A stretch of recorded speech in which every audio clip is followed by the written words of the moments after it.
Amalapuram municipal సమావేశంలో రసాబసా చోటు చేసుకుంది. వైసీపీ చైర్పర్సన్ పై సొంత పార్టీ కౌన్సిలర్లు తిరగబడ్డారు. కౌన్సిలర్లపై చైర్పర్సన్ భర్త పెత్తనం చేయడం ఏంటని కౌన్సిలర్లు మండిపడ్డారు. అవిశ్వాస తీర్మానం పెట్టడానికైనా సిద్ధంగా ఉన్నామంటూ హెచ్చరించారు కౌన్సిలర్ నాగేంద్ర.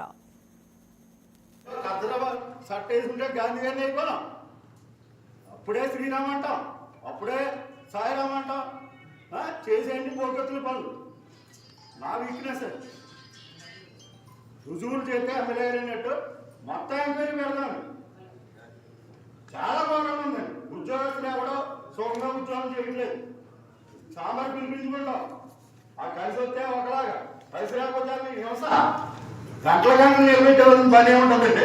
సాంబార్కి వెళ్తే ఒక ఏఈకి అదే గౌరవం, టీకి అదే గౌరవం, చిన్నలకు కూడా అదే గౌరవం.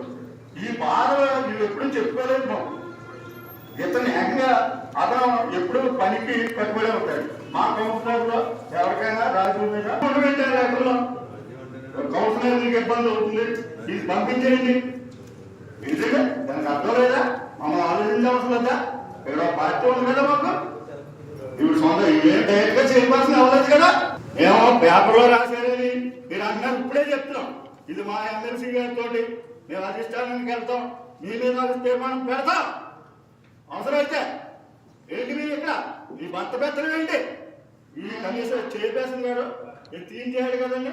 మళ్ళీ ఇలాగ గంట క్రితం ఈ సబ్జెక్ట్ అర్జెంట్. అంబేద్కర్